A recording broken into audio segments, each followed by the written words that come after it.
Hello and welcome to another video.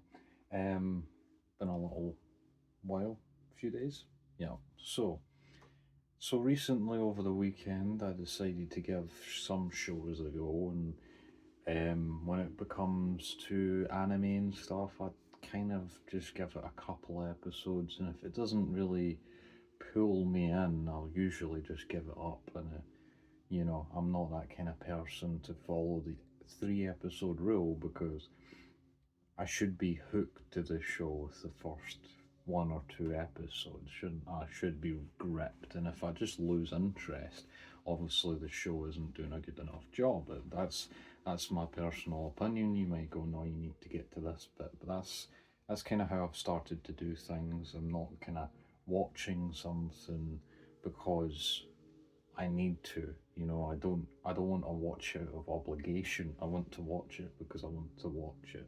It's a form of entertainment at the end of the day.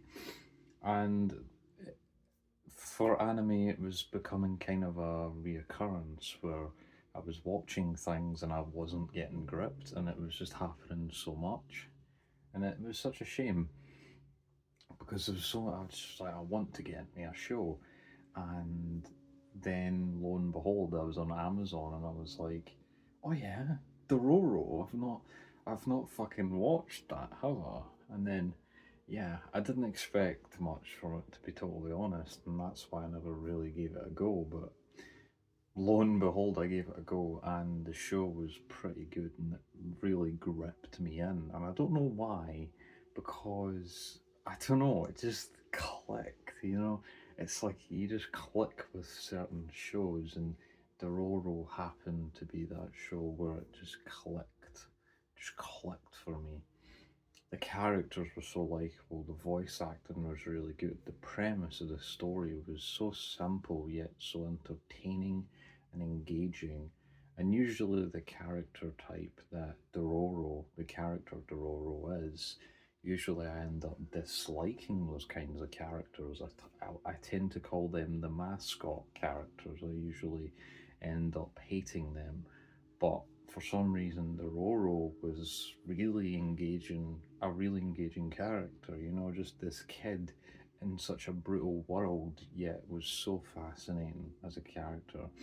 All the characters were really interesting. Some of them were morally questionable, and you were questioning whether they were a good or a bad person. But at the end of the day, that did not matter because these characters had a lot of complexity, and that's what I really liked about the show was the complexity of each character and stuff. And the relatability to such a young character is insane because this character is very young, yet we related to them, and I really liked that. And then Hiyakimaru's character was just insane, just going through this journey, and you were rooting for him, even though all these other people would have started to live in an awful world. If he gets his body back, he would. Everyone has to live in this awful world. But you wanted him to get his body back because you were connected to his character, and the way they done that was amazing. And yeah, I didn't expect the whole thing to be adapted within 1 season. So if you're thinking of giving Dororo a go, it is all done. It's finished, because it's based off of a manga that was made in 1967. That is fucking ancient, man. That's older than any of my parents, you know what I mean? That just shows you how old this story is. But the manga was more aimed at kids, and this is more of a mature take on it, I'd say. They definitely redid some things, to appeal it to a wider audience.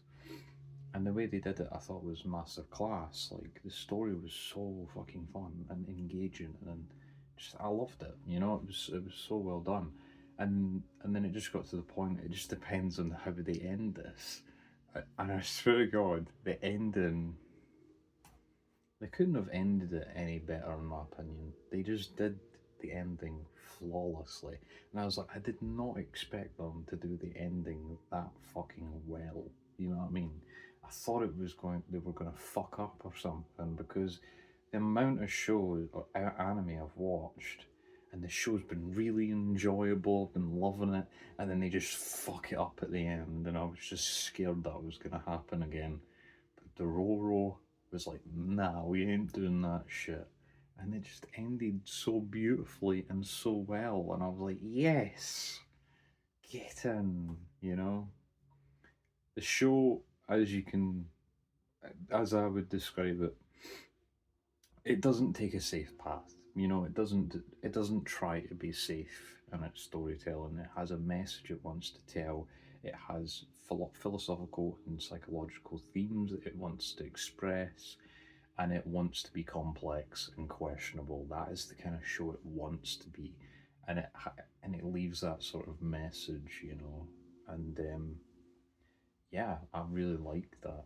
So yeah, Dororo is going to be an additional to my favorites, which is ironic because I just keep finding these favorites now for some fucking reason. I don't know why. It's just my luck, you know, my luck. I keep finding favorites, and that's it, man. That's it. So, yeah. Anyway, I'll see you guys in the next video. Feel free to leave in the comments what I should cover next. If there's a specific anime that you want me to talk about, I will definitely give you my thoughts on it. And yeah, see ya.